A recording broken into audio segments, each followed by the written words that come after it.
อันนี้มันแมนสวนมันอยู่บ่นี่ล้อมข้างเบิดสวนเลยมันแมนสวนมันอยู่บ่นี่ว้าอีกกระสาดสิแล้วนี่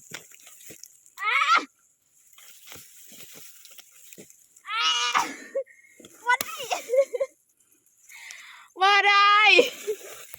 โอ้ยเนาะ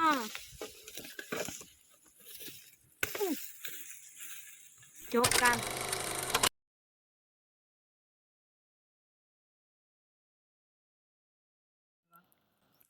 กราบสบายดีPPFC เบอร์สุขุสุคนเนาะมื้อนี้อยู่ในสองของน้องปานเล่าไต่คือเก่าเนาะอันมี FC 2-3 คนนี่แหละเพิ่นว่ารีวิวสวนมันต้นให้แน่น้องปานมาลกมันแล้วบ่ได้ถ่ายให้ทุกคนเห็นเนาะแล้วมื้อนี้สิมีโอกาสมาถ่ายสวนแล้วก็สิลกมันเนาะว่าหัวมันนี่มันได้บ่มันได้ส่ำใดแหละไปเบิ่งสวนของเฮาเลยเนาะไปอุปกรณ์ของเฮาก็ถือเหล็กงัดก่อนถือเหล็กงัดก่อนเนาะไปตามไปเลยเนาะนี่ทุกคนมาเบิ่งอันนี้มันแมนสวนมันอยู่บ่นี่ล้อมข้างเบิดสวนเลยมันแมนสวนมันอยู่บ่นี่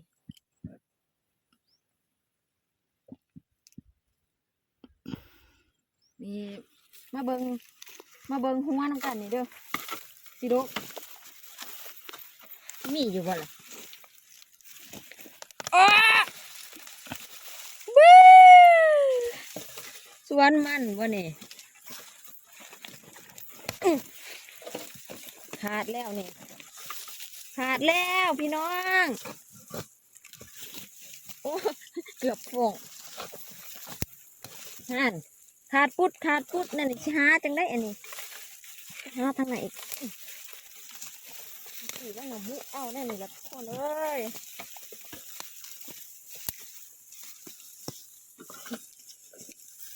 ว้าอีกกระสาดสิแล้วนี่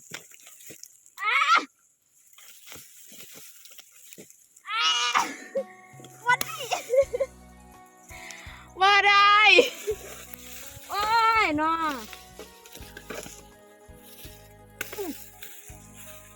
จบกันเดี๋ยวสิหายตากล่องโลกหายเนาะไปติดตามของเฮาเนี่ยเนาะขอกำลังใจในเด้อทุกคนเมื่อยล่ะเห็นสภาพนี่แหละเมื่อยได้ไปเบิ่งขั้นตอนการลกเนาะว่าสิมีหัวบ่หรือบ่มีไปนี่เนาะทุกคนสิหาใส่สอบเอาได้นี่สิได้หาใส่สอบเอาเพราะว่ามันหกหลายมันสิไหวเป็นกล่องคือแต่เก่ามันบ่ได้มันบ่เห็นเนาะที่จะหาอย่างใส่สอบแล้วก็ไปทองนี่หัวมันดกอยู่เด้อหักเน่านี่ดกอยู่แต่เน่าแล้วก็น้อยอีกบุหูเป็นยังมันสิปิดใส่สอบเนี่ยนี่แหละ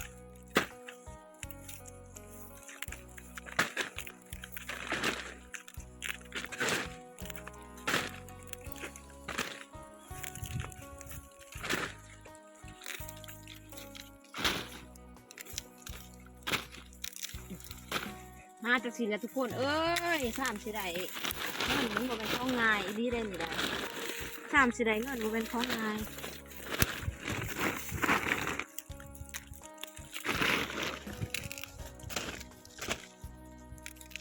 หนองสายว่าน้อยๆแนวบ่ต้องเอาดอกบัดนี้เฮากะคันเฮาเฮ็ดเฮาก็เอาแล้วเนาะเสียดายมันเพิ่นว่าบ่เอาเพิ่นว่าเอากะเมื่อยอีกดอกเวลาเสียหญ้าเฮาก็ยังมาเสียนะบัดนี้เห็นมันเฮาสิบ่เอาหน่อยก็ย่านั่นแหละ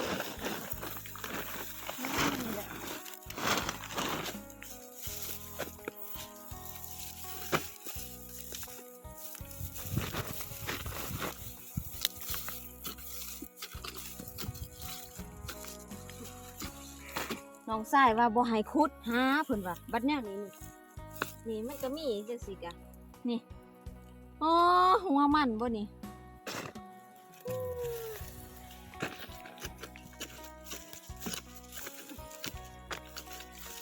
หาไปเรื่อยๆพี่น้องหาเน่าตัวมันลกบ่ตัวมันขาดนี่สิแห่งหยา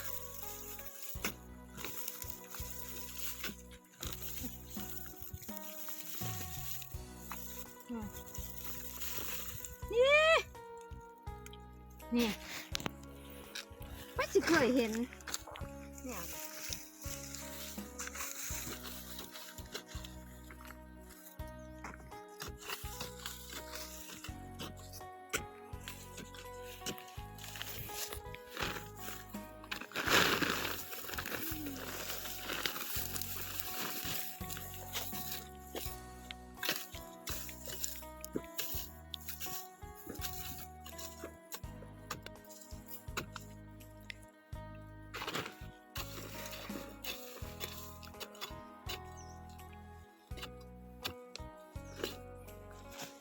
หัวมันนกแล้วว่าแถวไหน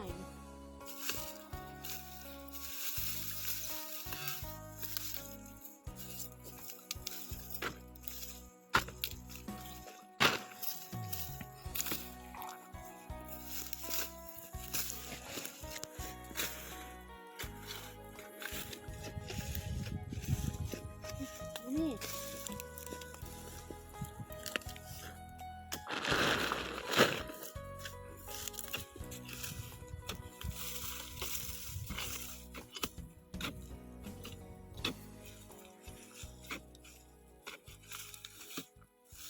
นกมาสิ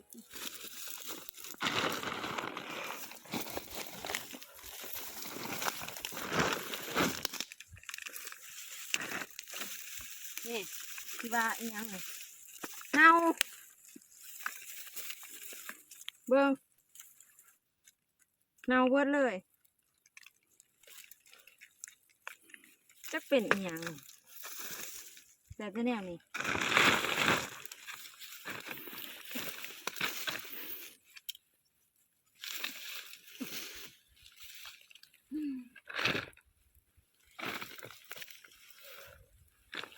บุปลาเอาพี่น้องเอ้ยทำมาบุกับบ่เฮ็ดนี่สิถึงก็เก่า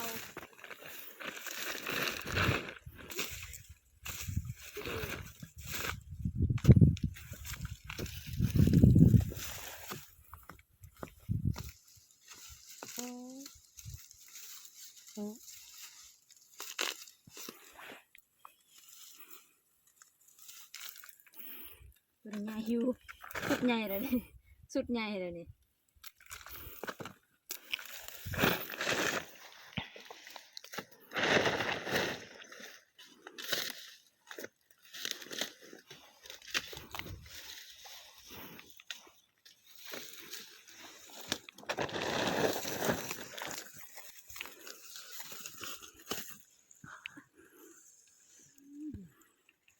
เป็นยังไง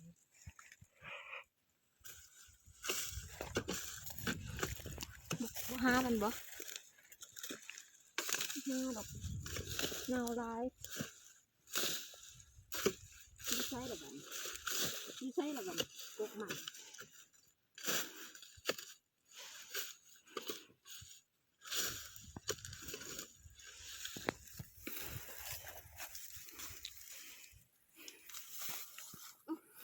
เห็นหัวมันจะเอาเนาะทุกคนได้เท่าไรก็เอาได้เบิ้งน้ำกันอีก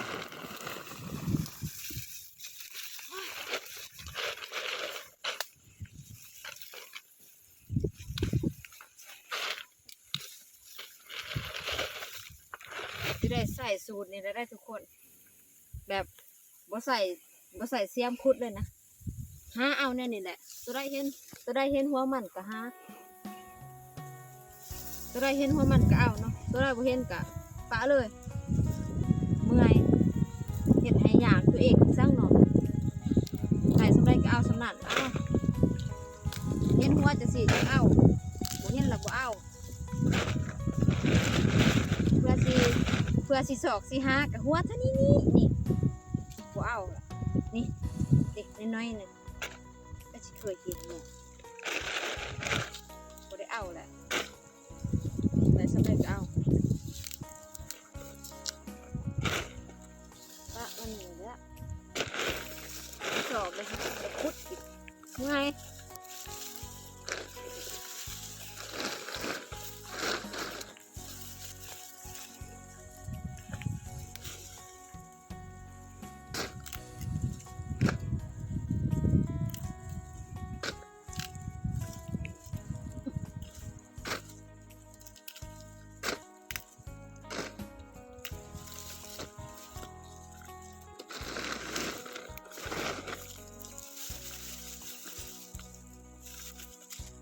เน่า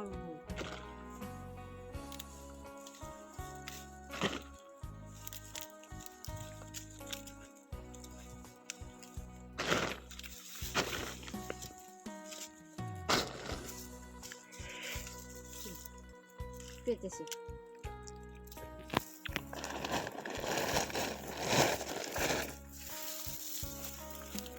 ไม่ได้สิมืดเลย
ว่าเบาเป็นอีสังนี่นี่แต่หากมัน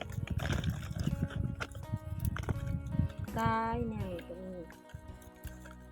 หยาบอีกได้อค่ะบ่ให้บ่อยากจมก็ให้จมอีกแล้วเนาะเมื่อยเด้ทุกคนเอ้ย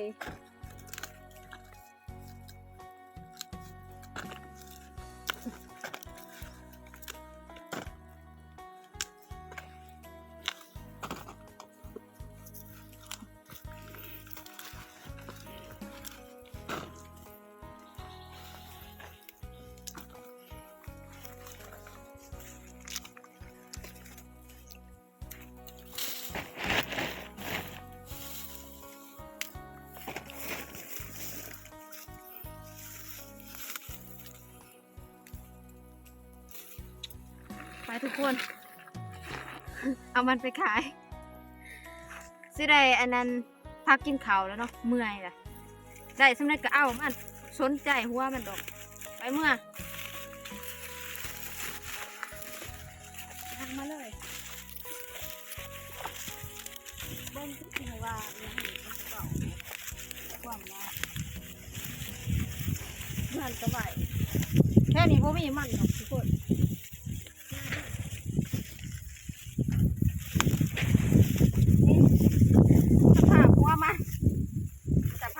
มันเบิ่งเอาต้องได้ห้าใส่สอบมองปลาหกนี่ปลาหกแบบว่ามองได้หกแล้วค่ะเอาสิเอาแต่หัวมันเอาใส่สอบเนาะเอาใส่สอบแล้วมันกองมองแป้งมัน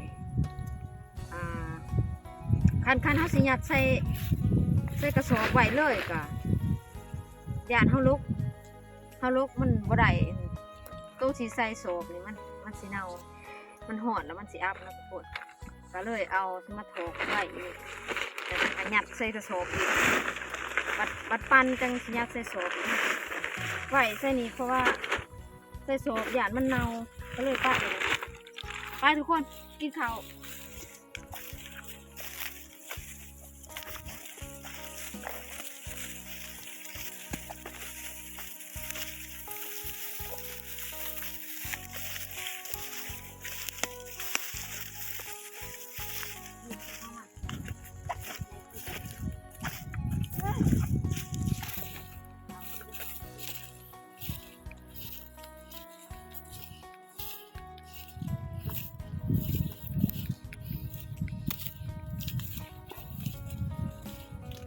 พักเที่ยงกินข้าวทุกคนบัวไว้แล้วเมื่อ